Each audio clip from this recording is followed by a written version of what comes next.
Contar no es una marca sentimental del paso del tiempo hasta llegar a la meta, es construir esa meta. Contar significa dar cuenta de y desarrollar cada componente de un proceso en forma total, responsablemente y en secuencia correcta. Solamente cuando cada detalle ha sido laboriosamente creado e integrado en el mismo proceso se puede llegar a la meta deseada. De hecho, ese acto constituye la misma meta. Señores, nosotros comenzamos la bitácora. Bienvenidos.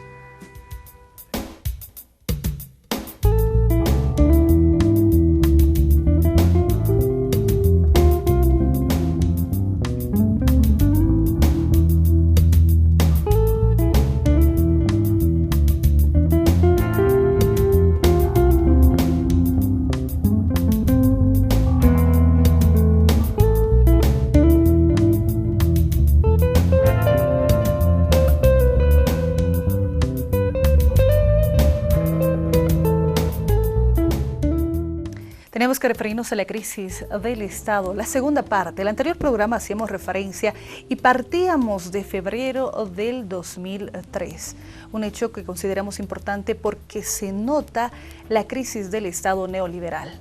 Hoy vamos a hablar de este tema, pero también hacer referencia a por qué es importante contar este proceso de cambio, qué significa. Y para ello quiero dar la más cordial bienvenida a Rafael, que siempre está acompañándonos. Rafael, qué gusto, buenas noches. Igualmente, Gabriel. ¿Por qué es importante contar? Porque la narración tiene que ver con el hecho siguiente. El presente no se justifica a sí mismo nunca. El presente necesita una apelación de sentido. Apelación de sentido tiene que ver con este hecho. El presente por sí mismo no puede dar razón del presente. Tiene que acudir a algún lugar para que lo que se está haciendo en el presente tenga sentido. Ahora, ¿dónde acude el presente para que constituya el sentido de lo que está sucediendo en el presente? No puede acudir al futuro. El futuro no ha acontecido. Tiene que acudir al pasado.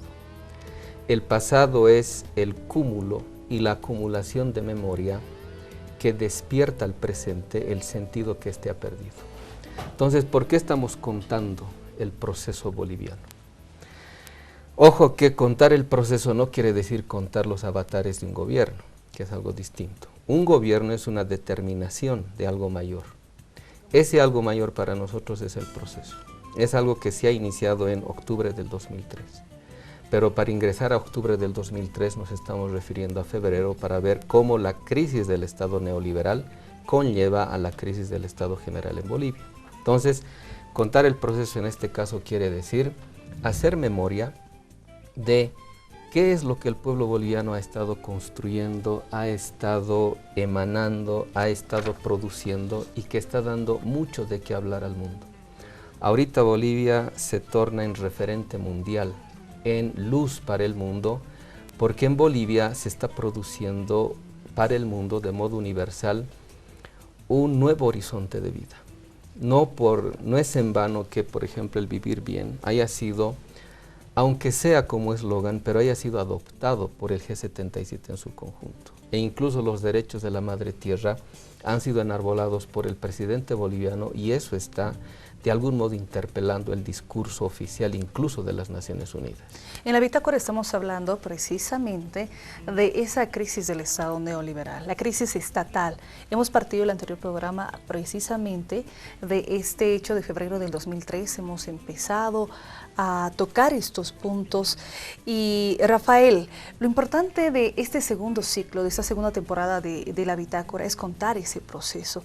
¿Por qué? Porque lo decíamos siempre, ¿cómo podemos seguir marchando? Y sabemos que estamos por el camino correcto, si tenemos que decirlo así, si no tenemos en cuenta qué pasó antes, lo que alguna vez también hemos mencionado, darnos la vuelta y saber dónde estamos, nos contextualizamos y seguimos, conocemos nuestro ritmo.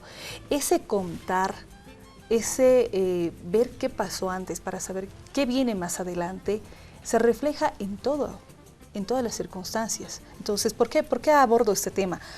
porque es la intención de la bitácora en este segundo ciclo, mostrar esos sucesos, mostrar esos hechos, conocer, darle esa relevancia que se requiere a esta etapa por la que estamos pasando. Y bien lo decías, el G77 ha sido un punto importante porque se conocía esta nueva propuesta que tiene Bolivia y los países que están con esta visión. Sí, por ejemplo, paradigma. Es curioso cómo a partir del 2003 y sobre todo desde el 2006 cuando asume la presidencia el presidente compañero Evo Morales, la gente no se da cuenta porque los medios tampoco reflejan aquello. Por ejemplo, esta semana están sucediendo 4 cumbres internacionales en La Paz. Sí. Y tiene que ver con el hecho de que Bolivia es referente mundial. Está, por ejemplo, David Harvey, que es uno de los marxistas contemporáneos más renombrados. Está en El Alto, en La Paz, en Cochabamba estos días. Hay la cumbre internacional sobre la obra y la vida de Fausto Reynaga, donde están representantes incluso de Estados Unidos, del grupo de Colonial. Hay un encuentro de la Universidad Nacional Autónoma de México y otro tipo de universidades con el CIDES, con la Universidad Boliviana. Hay también el encuentro de la Red de Economistas de Latinoamérica. O sea, Bolivia... A eso incluso el foro de Sao Paulo, que se va a desarrollar del 25 al 28 de agosto, donde van a estar también líderes de esta, que apoyan este paradigma. Sí, por ejemplo, alguna vez yo en El Alto, en Lupea, cuando me invitan, les digo, si nosotros tuviésemos la plena conciencia de lo que estamos realizando y de lo que está dando de qué hablar al mundo, nosotros nos aplicaríamos y en vez de ir a estudiar afuera, los de afuera vendrían a aprender de nosotros. Ahora Bolivia se constituye en referente, ¿por qué? Porque, por ejemplo, Julio Gambino el otro día, cuando estaba en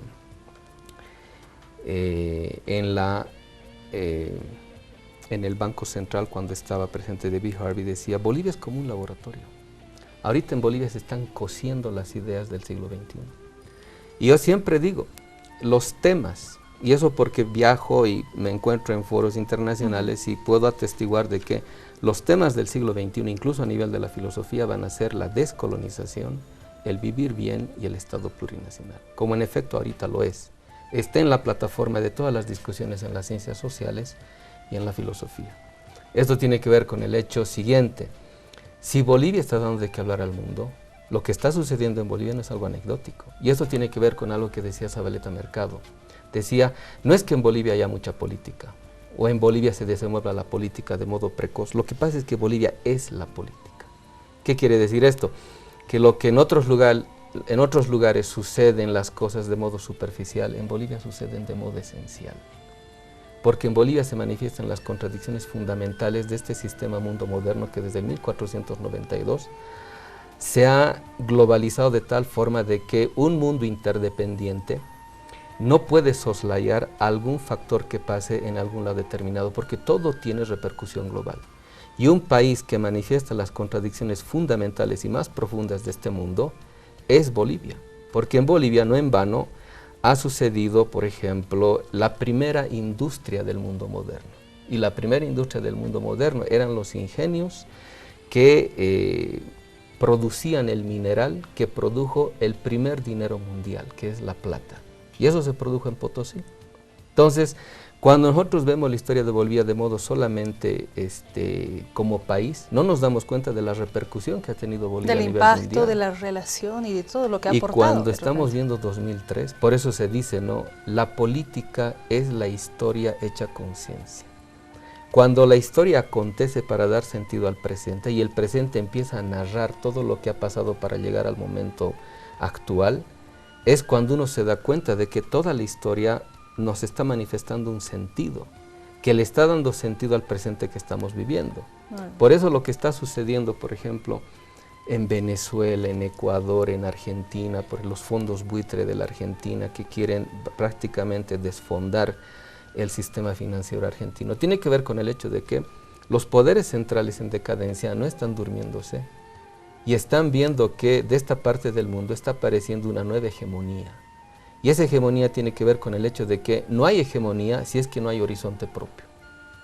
El asunto es que Bolivia está manifestando un horizonte legítimo y un horizonte genuino y novedoso al mundo. Eso es perjudicial para las potencias en Sí, decadencia y se está viniendo todo este proceso. Una lectura geopolítica que alguna vez hemos dicho. Las potencias en decadencia necesitan sostener su horizonte de vida y hacernos creer que ese es el único posible.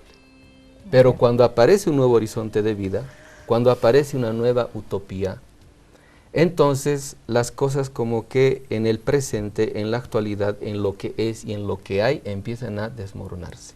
Empiezan a mostrar de que no es esto lo único posible, hay otro tipo de posibilidades.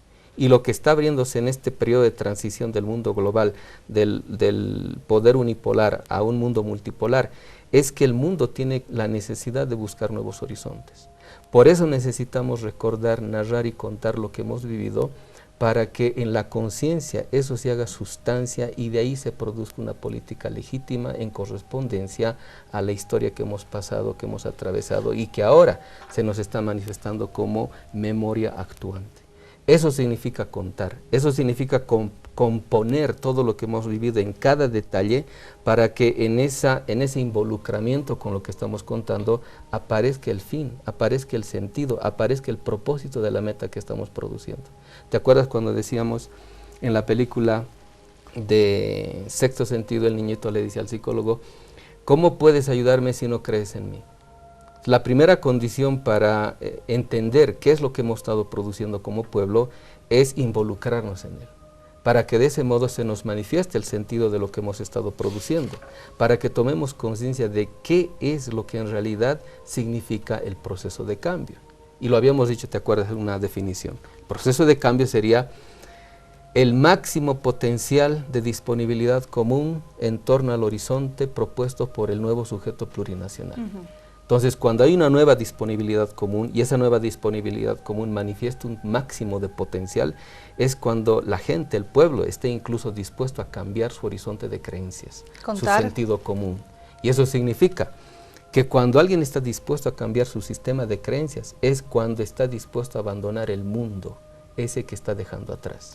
Estamos dando esa importancia respectiva y explicando por qué estamos contando este proceso. Contar es ese construir esa meta que le decíamos al inicio y a la vez es buscar ese horizonte, ese nuevo horizonte que está tomando fuerza y que las potencias en decadencia, lógico, ven como un peligro y se está empezando a mover todo eso. Claro ejemplo, lo que sucede en Argentina.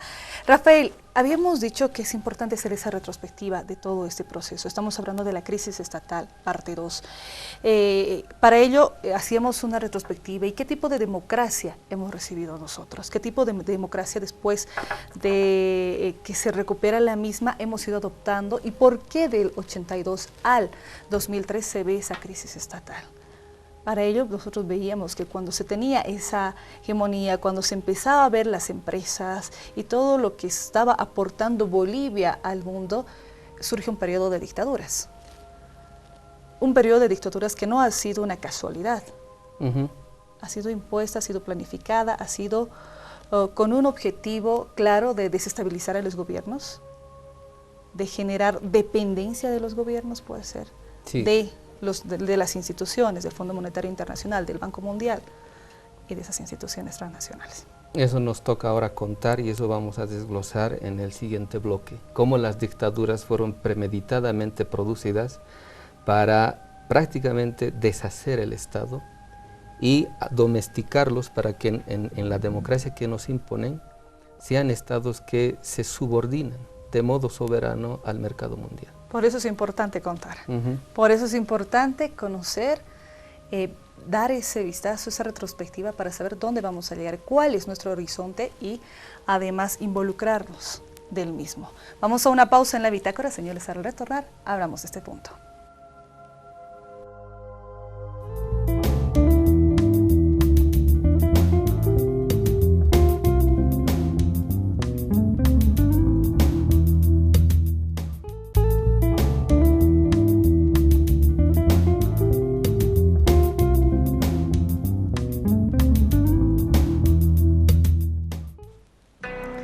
Estamos en la bitácora por Avia y a la televisión. Permítanme agradecer a la Red de la Diversidad que le constituyen Radio Huaynatambo, La Paz, El Alto, Radio Yemba Tirenda de Tarija, que van a transmitir la bitácora en todos los programas que hemos ido desarrollando. También Cipastambo en Sucre y Pulsar TV en Sucre y salimos por Entel satelital en todo el territorio nacional. Queremos agradecer ese apoyo que han tenido y la confianza en la bitácora. Vamos a desarrollar lo que habíamos anunciado, Rafael. Hablábamos de ese periodo de dictaduras. ¿Cómo ha sido iniciado? ¿Cómo ha sido manejado? ¿Cómo ha sido impuesto en todos los gobiernos de Latinoamérica? Sí, prácticamente, por ejemplo, lo que se conoce como el Plan Cóndor tiene un antecedente que se llama la doctrina de las dictaduras de seguridad nacional, que transforman completamente la relación Fuerzas Armadas-Estado, ¿no? Si antes las Fuerzas Armadas constituían básicamente el soporte de fuerza, soporte militar, de pronto los militares van a ser adiestrados para conducir estados de modo predeterminado para lograr un objetivo básico.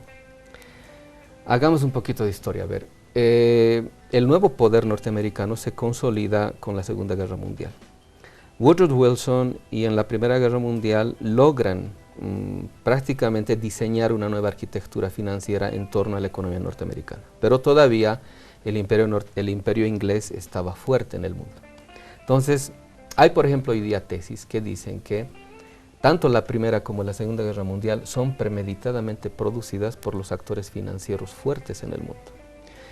Y fruto de ello es que en la Segunda Guerra Mundial, después del Tratado de Bretton Woods, se va a reorganizar el mundo en torno al dólar, en torno al patrón económico norteamericano, ¿no?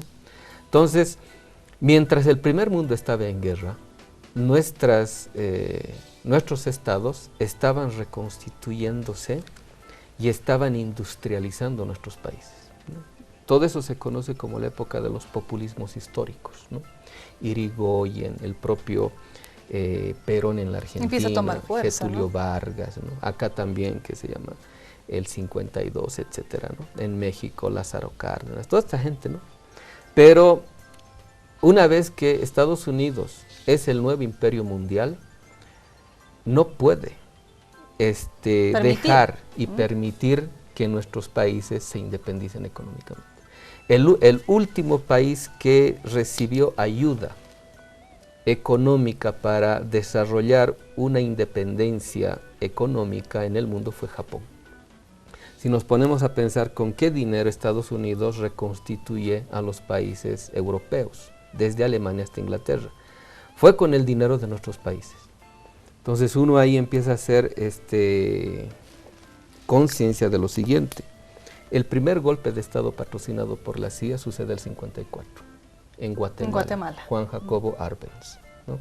Y de ahí se suceden golpes militares que prácticamente derrocan procesos democráticos e instauran dictaduras de seguridad nacional. Buscando esa dependencia económica. Donde el enemigo, es la doctrina de la seguridad nacional que dice el enemigo es interno, el enemigo no es externo. Y ahí tiene que ver el Plan Cóndor y todos los militares becados en la Escuela de las Américas, ¿no? Con una nueva doctrina que la diseñan los gringos para hacer que nuestros estados, en poder de las Fuerzas Armadas, destruyan todo eso que se había logrado con los populismos históricos. Es decir, lo que se llamó la sustitución de importaciones, el desarrollo industrial y la creación de economías y mercados nacionales. También se suceden los golpes de Estado en Irán, derrocan a Mogadech, derrocan a Kemal Atatürk en Turquía, derrocan a Nasser en Egipto. Es decir, Estados Unidos tiene un plan completo de cooptación del tercer mundo. ¿Por qué? Porque necesita recursos. Y de ahí aparece básicamente que estas dictaduras van a ser el suelo y el colchón del cual se va a producir la nueva democracia impuesta, ya la democracia neoliberal, post-dictaduras. Es decir, las dictaduras lo que habían sido concebidas y creadas para destruir los estados nacionales y abrirlos descaradamente a la voracidad de los capitales transnacionales. Por ejemplo, con Banzer lo que se nos impone es la deuda. Muchos de nuestros países en los periodos dictatoriales no necesitábamos préstamos. Podíamos prácticamente desarrollar nuestra economía a partir de la generación de mercados nacionales. Y eso es lo que estaban haciendo los populismos históricos con el desarrollo de la industria nacional. Pero cuando vienen las dictaduras, empiezan a desmontar nuestros estados y empiezan a darnos dinero, empiezan a endeudar nuestras economías y poco a poco empiezan a horadar el carácter soberano del Estado. Tiene que ver con el hecho de que premeditadamente buscan desmontar la constitución soberana de un Estado para hacerlo crónicamente dependiente. Y un Estado crónicamente dependiente es un Estado que tiene que subordinarse a las necesidades del mercado mundial. Hemos hablado de estos países que estaban creciendo, lo decimos, tenían esa independencia económica. Se viene el periodo de las dictaduras, buscan que los mismos países sean económicamente dependientes. Llega una democracia después de que pasa este periodo de las dictaduras. Una democracia, pero una democracia que responda a esos mismos intereses. Digamos una democracia domesticada. Domesticada. Una democracia formal, porque sí se van a generar elecciones, sí vamos a tener el voto, sí existen supuestamente los candidatos, o sea, lo que tendría que existir en una democracia. Sí, esa es la democracia formal. Formal. Aunque haya exclusión, pero cumple los requisitos formales de institucionalidad que impone lo que se llama la Pax neoliberal. En las elecciones no participan todos. En las elecciones los candidatos no representan a todos, pero es una democracia. Sí, cumple los requisitos de la democracia. Por eso los conservadores ven a la democracia como un sistema. Le llaman sistema democrático. Pero un sistema democrático tiene que ver básicamente con la institucionalidad vigente, la subordinación a la institucionalidad vigente. Por eso, por ejemplo, una de las cosas que sucede en febrero es la crisis de la representatividad. La crisis de la representatividad tiene que ver con el siguiente hecho. La democracia formal representativa, cuando se inscribe dentro de las estructuras estatales que son prácticamente dirigidas y controladas por los poderes centrales mundiales, merman esta representatividad en torno a las capas pudientes de la sociedad. Y ahí, por ejemplo, uno puede ver cuando, no sé si te acuerdas el video Our Brand is Crisis, cuando se ve cómo hicieron la candidatura del GONI, esta empresa norteamericana dirigió prácticamente la campaña electoral. Se ve cómo la política se ha convertido en negocio.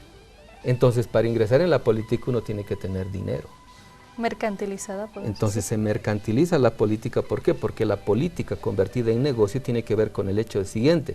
Cuando el Estado es solamente administrador de esta transferencia, de este robo sistemático de riqueza de nuestros países al primer mundo, entonces el Estado se convierte en fuente de ganancias. Por eso la política se convierte en negocio, porque quien está en el Estado gana de aquella transferencia de valor, de riqueza de nuestros países a los países del primer mundo. Entonces, cuando la política se convierte en negocio, las capas pudientes de la sociedad empiezan a apostar a la política. ¿Por qué? Porque es un buen negocio. Una vez que ingresas en el Estado, no solamente tienes poder, sino tienes el poder de realizar económicamente tus ambiciones. Entonces, no solamente en el mundo moderno la riqueza cuenta, la riqueza tiene también que tener poder político, porque solamente teniendo poder político aseguras tu riqueza económica y la desarrollas. Entonces, por eso que podemos ver muchos empresarios, hasta en la actualidad, le apuestan a la política porque saben que la riqueza no basta, la riqueza tiene que contar con poder político. Ese poder político en última instancia es lo que sostiene tu riqueza. Entonces, cuando la política se convierte en negocio, tiene que ver con el hecho de que ese tipo de democracia es pertinente para ese tipo de política. La democracia representativa es pertinente para la política convertida en negocio. Por eso, las elecciones, ¿te acuerdas? Cuando se disputaban estos pactos de gobernabilidad del poder, eran prácticamente la cantidad de votos que tenían, ni siquiera llegaba al 50% sumados los 3 primeros lugares. Eso quiere decir que había un gran ausentismo, había una gran desconfianza, pero sin embargo se cumplía con los requisitos de la democracia Estamos formal. hablando de elecciones, si participaban, no en su cantidad, existía mucho ausentismo. Entonces, ¿qué pasa? ¿Qué sucede del 82 para adelante? ¿Qué tipo de democracia tenemos? Aparte de que es una democracia formal, decíamos, porque se cumple, una democracia domesticada porque sí responde a intereses ajenos, no a representar a quienes forman parte de un país, pero se genera esa democracia pactada que decíamos. A ver, juguemos 1, 2, 3, quiénes tienen más, qué porcentaje te toca, pero no llegamos al 51%. Sí, tiene que ver con el hecho siguiente. En el anterior programa habíamos citado lo siguiente. En 1973 aparece la Comisión Trilateral, bajo el concepto de la interdependencia, es decir, el desarrollo bajo el concepto de la interdependencia los países ricos toman conciencia de que para desarrollar su proceso tecnológico industrial, ¿no?, necesitan de nuestras materias primas. Es decir, quiere decir que la primera revolución industrial hasta el siglo XX demuestra que no pudieron liberarse o independizarse de los recursos del tercer mundo. Es decir, son dependientes de nuestras materias primas, pero esa dependencia ellos la usan para convertir esa dependencia en independencia. Entonces eso quiere decir que ellos saben muy bien que en un mundo interdependiente, quien tome conciencia del grado de dependencia que tiene, puede hacer de esa dependencia independencia. Entonces, en ese sentido, nuestros recursos naturales eran disputados por los poderes centrales y de ese modo elaboran con la Comisión Trilateral una nueva relación económica y en la cual tienen que disminuir el carácter soberano de los estados para convertirlos simplemente en administradores.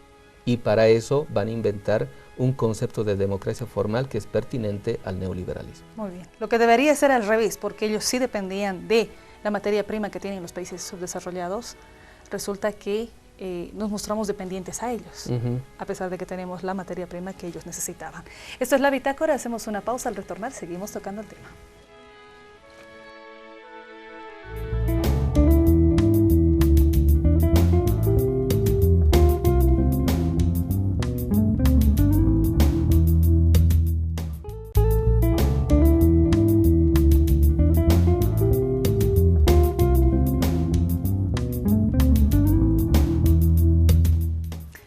Seguimos en La Bitácora por Avia y la televisión. Tocamos la crisis del Estado, parte 2, y estamos viendo ese momento en el que las potencias necesitaban de nuestras materias primas, pero en una relación de interdependencia. ¿Qué sucede, Rafael? Surgen instituciones como el Fondo Monetario Internacional, el Banco Mundial, cuya característica de esta en relación es buscar esa dependencia con estados pobres. Esto ha sido tan intencional, esto ha sido tan manipulado para poder seguir con este sistema impuesto. Sí, porque aparece en este proceso la necesidad de producir una nueva división internacional del trabajo. A ver. Pero ahí sucede algo interesante, ¿no? Ya no va a ser una relación entre estados.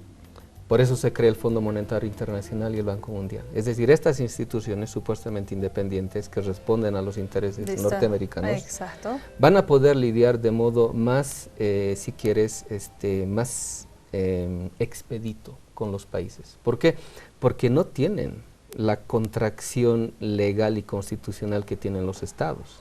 Son más libres de actuar. Por lo tanto, pueden meterse en nuestras economías de modo legal porque son instituciones supuestamente independientes, que controlan la economía, que te pueden dar préstamos, créditos, etcétera, sin necesidad de la complicidad de un Estado en particular. Entonces, aquí sucede lo siguiente, ¿no?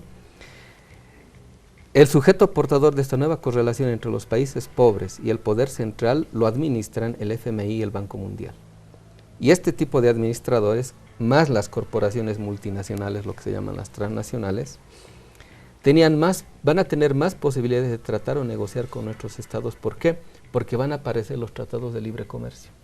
Van a aparecer este tipo de tratados de, por ejemplo, el GATT, ¿no?, el General Agreement del Trade and Tariffs, de los, ¿qué se llama?, de la nueva apertura de nuestros mercados, apertura de fronteras comerciales, y que van a permitir que los capitales transnacionales ingresen en nuestros países, de modo tal que empieza a configurarse un nuevo poder a nivel mundial.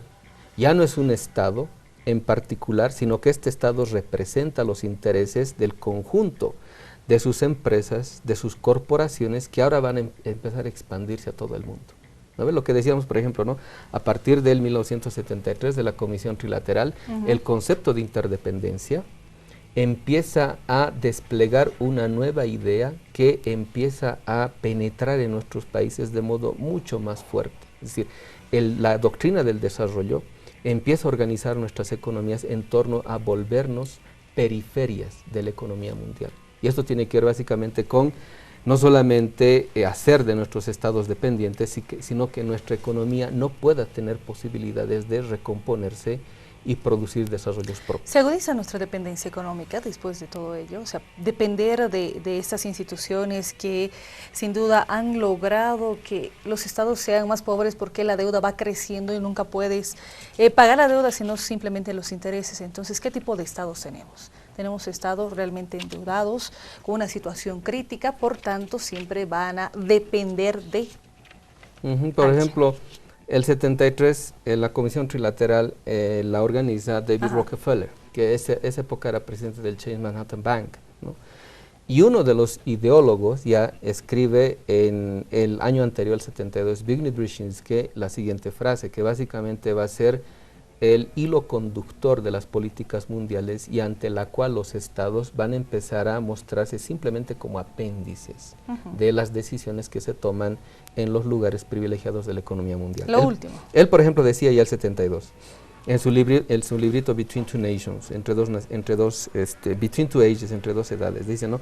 El Estado-Nación, fíjate, el concepto de Estado-Nación, que es un concepto caro para el derecho liberal y para la política liberal, mira lo que dice. El Estado-Nación, en cuanto unidad fundamental de la vida organizada del hombre, ha dejado de ser la principal fuerza creativa.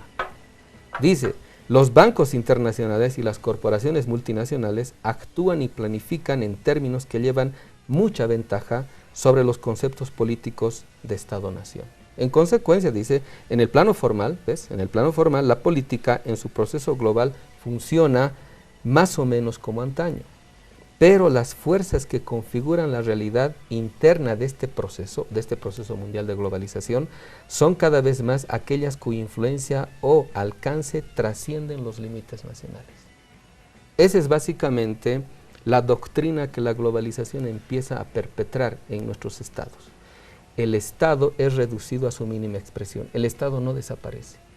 Desde el neoliberalismo se cree que el Estado es el enemigo, que el Estado es ineficiente, que el Estado no es un buen administrador y se quiere destruir al Estado, pero el Estado no desaparece, el Estado se convierte en un Estado policíaco. Entonces, ¿qué podemos decir? El 82 nosotros recibimos la democracia, pero también ese recibimiento de la democracia fue permitido, entre comillas, por los poderes centrales. ¿Por qué? Porque ya no les convenía mantener las dictaduras. ¿Por qué? Porque las dictaduras habían logrado su propósito.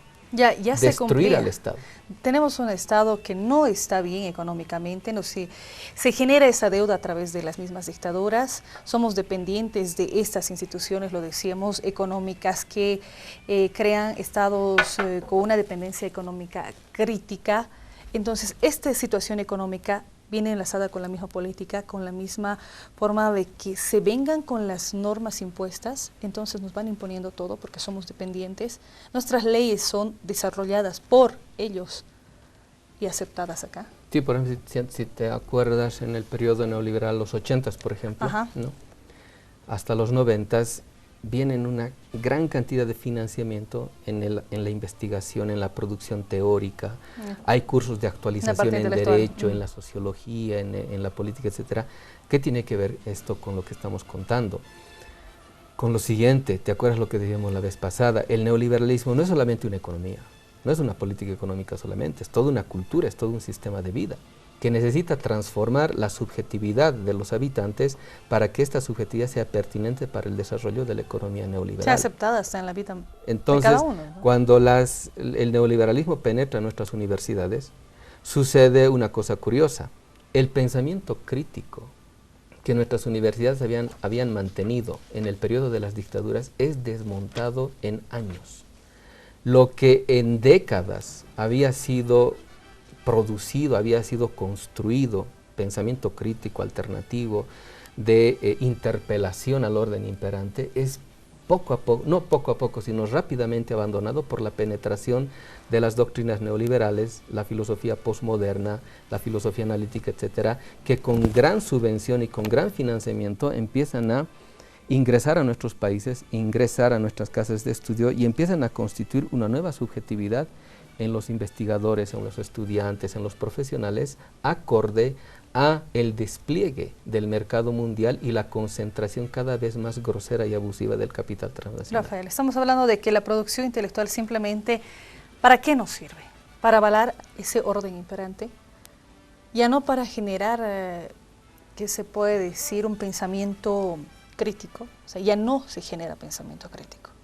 Sí, acá podemos señalar lo siguiente, algo que en algunos de los primeros programas habíamos señalado. Para hacer un poquito de historia, como estamos contando todo esto, cómo ha sido necesario un viraje trascendental para que no solamente Bolivia, sino la humanidad entera se esté proponiendo un nuevo horizonte de vida, ¿no? En 1823, el presidente James Monroe, ante el Congreso norteamericano, declara lo que después se va a llamar la doctrina Monroe, algo que también, cuya paternidad la reclama John Quincy Adams, otro presidente, expresidente norteamericano. Pero no le hacen caso al presidente Monroe. Recién en 1870, la doctrina Monroe se va a convertir en política de Estado. Es decir, a los gringos les cuesta como 50 años convencerse de que es posible que ellos dominen a todo el nuevo mundo, a todo el hemisferio occidental, llamado América, ¿no? Entonces, desde ahí empiezan a organizar su sistema pedagógico, educativo, desde el kindergarten hasta la high school, hasta los colleges, las universidades, en torno al excepcionalismo norteamericano. Es decir, al hacer creer que ellos han sido llamados por la divinidad a controlar al mundo. Entonces, por eso la educación es fundamental. La educación, cuando contiene un propósito específico, clarificado y explicitado, la educación va a conformar el nuevo tipo de individuo, de subjetividad, que va a desarrollar muy bien ese proyecto que te has trazado.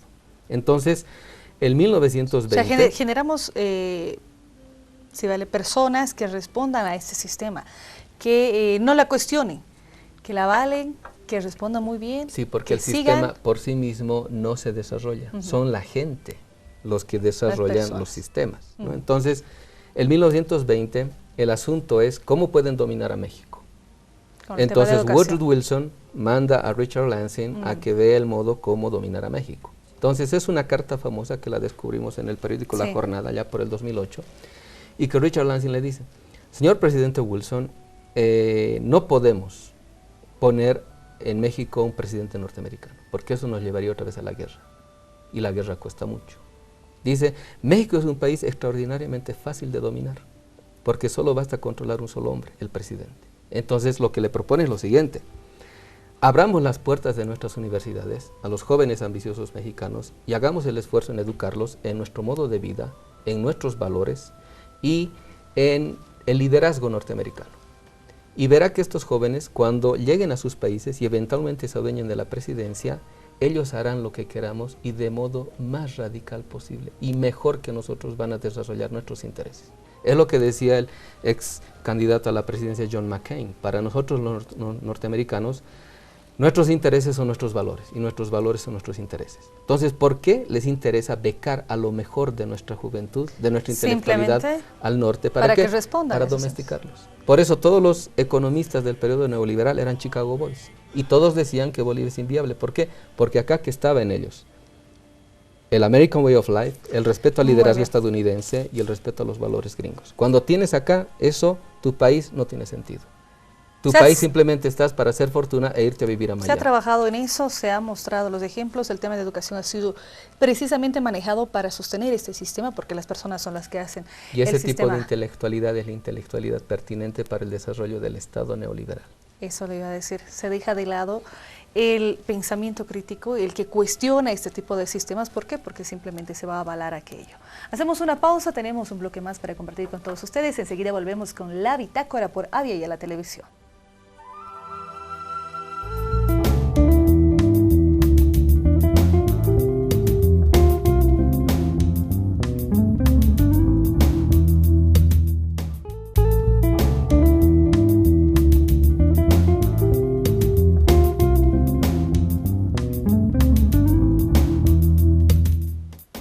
Estamos de retorno en La Bitácora por Avia y a la televisión. Permítame agradecer siempre a los seguidores, a quienes nos acompañan. En este caso vamos a hablar de Residencia Médica SAFSI, Salud Familiar Comunitaria Intercultural. Rafael, han hecho referencia también a La Bitácora.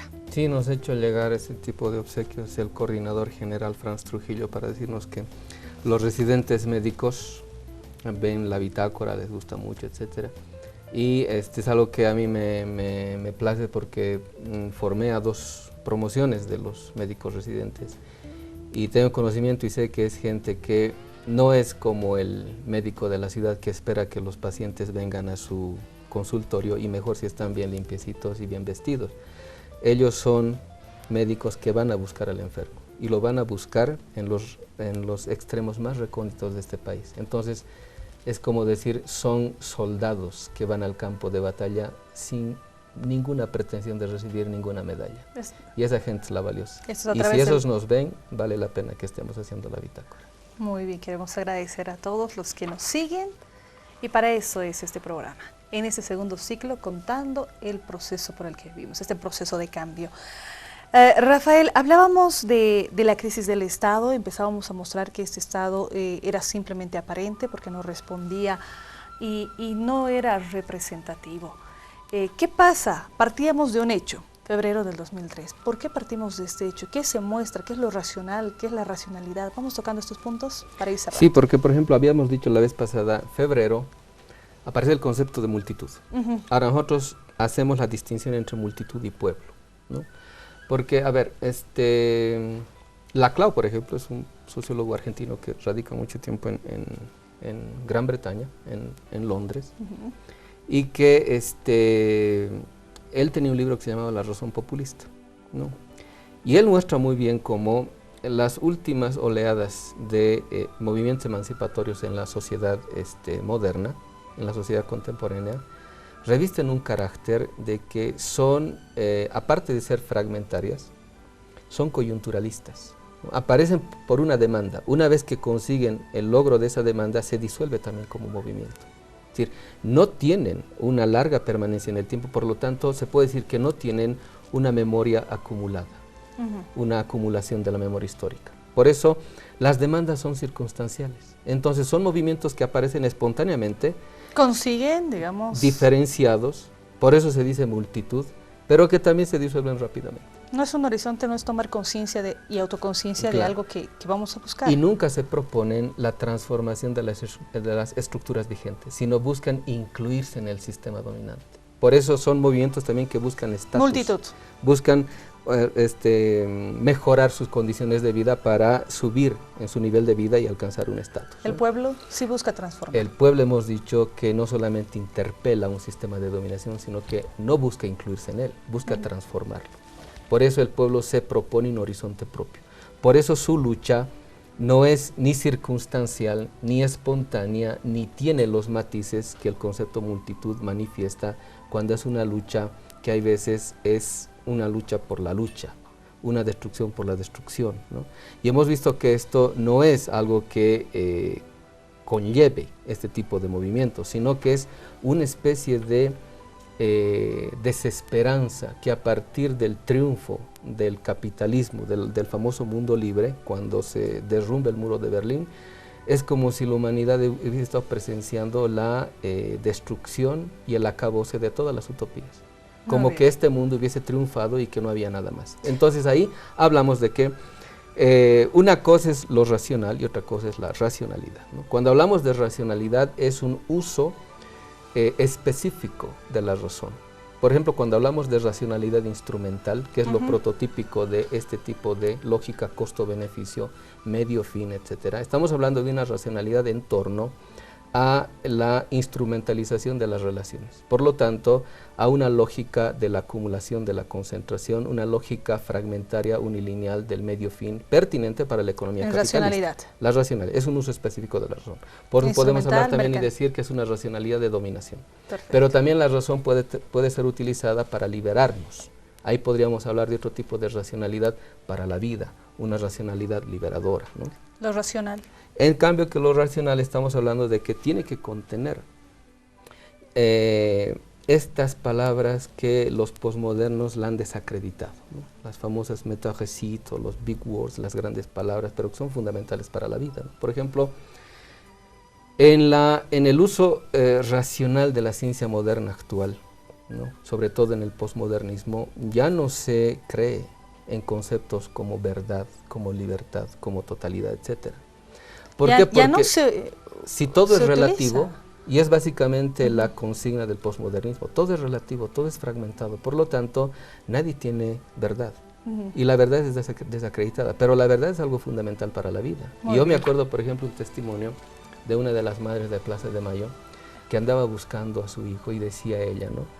Si no sé dónde está mi hijo, por lo menos saber que está muerto, eso me salva de la incertidumbre. Porque la incertidumbre es lo que nos ahoga, lo que no nos permite vivir.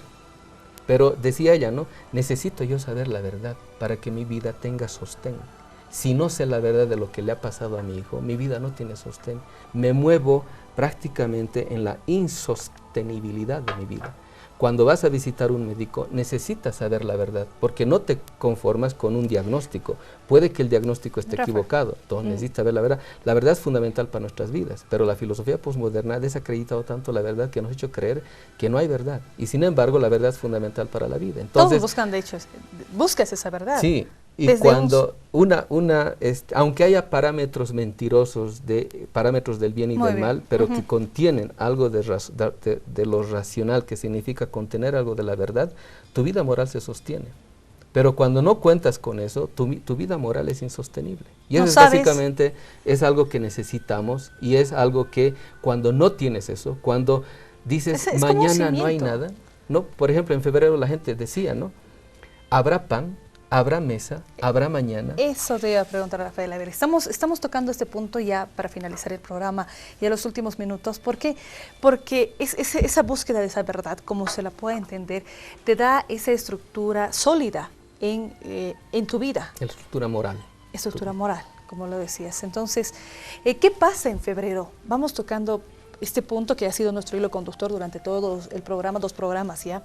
¿Qué pasa en febrero del 2003? ¿Cuál es la situación?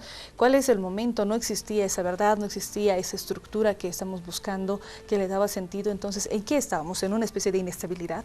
De esa... digamos, de indignación. ¿Indignación? ¿A eso va a llegar? Cuando la indignación no tiene horizonte, la indignación se duele.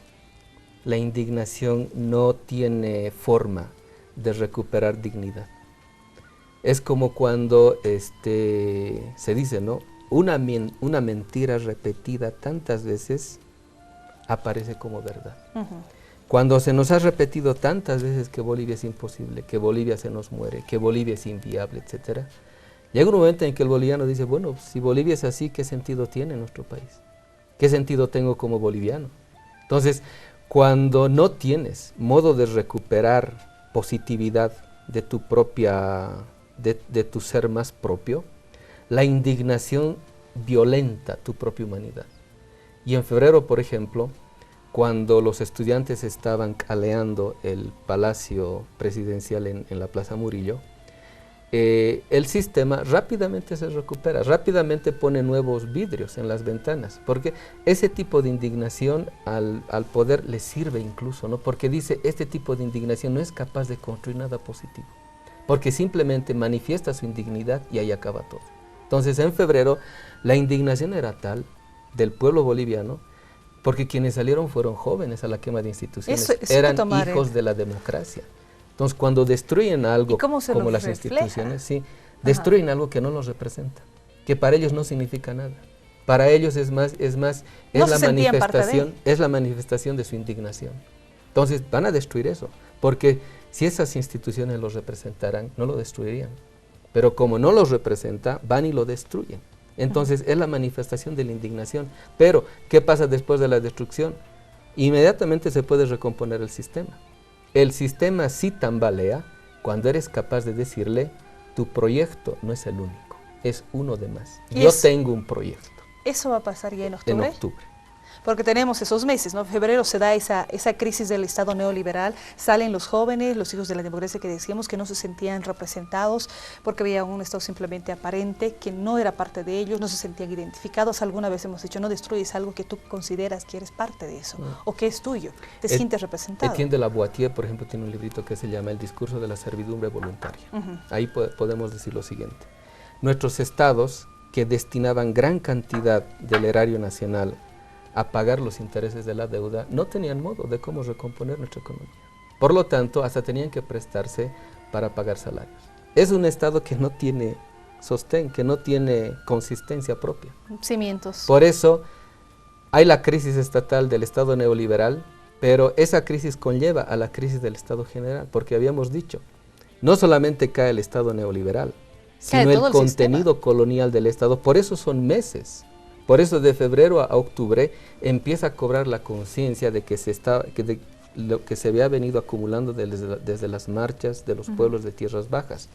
Lo que este país necesitaba era una nueva refundación de este país. Entonces, ¿eso se da en octubre? Eso ya se va a dar en octubre. La recuperación de la memoria hace posible que en octubre el pueblo cobre conciencia de que no es nomás cambiar un presidente, no es nomás cambiar un gobierno, hay que cambiar este país desde el fondo. ¿Y qué es cambiar desde el fondo? Un nuevo acontecimiento constitucional tiene que darse en este país. Hemos ido tocando en la bitácora, siempre al finalizar cada programa, ese aspecto positivo de esta recuperación de la memoria que estamos haciendo. ¿Qué sucede en febrero después de todos esos procesos, después de conocer la crisis del Estado neoliberal, hasta buscar realmente algo nuevo que se tenía que implementar porque el sistema que ya teníamos no daba más? Eso se da en octubre del 2003. Entonces, nos damos cuenta de este gran cambio, Rafael, para ir finalizando ya palabras finales, nos damos cuenta y asumimos conciencia de esta situación que simplemente ha ido consumiendo, carcomiendo a los mismos países y haciéndolos más pobres, por tanto no existía representatividad, uno no se sentía parte de un Estado. El hecho más flagrante y grosero que aparece en febrero del 2003 y que muestra ya la idiosincrasia de los gobernantes de este país, que básicamente mostraban las formas más perversas y groseras de entreguismo, era que, por ejemplo, las leyes, los decretos eran redactados en inglés y eran traducidos para nosotros, o sea, para el aparato legislativo, todo en castellano. O sea que ni siquiera tenían independencia de ese la lado, inteligencia de producir sus propios códigos, sus propios decretos, sus propias leyes. O sea, esto es una parte también que muestra la indignación generalizada, que ha de mostrar que, como lo que decíamos el episodio de la carta de Richard Lansing, eran jóvenes amaestrados, adiestrados, domesticados en una concepción de vida que no era la pertinente para nuestro país. Nosotros hemos finalizado la bitácora, ha sido un gusto compartir estos minutos. Crisis del Estado neoliberal ha sido el tema de este programa. Que tenga una excelente noche, nosotros nos despedimos, hasta la siguiente semana, permiso.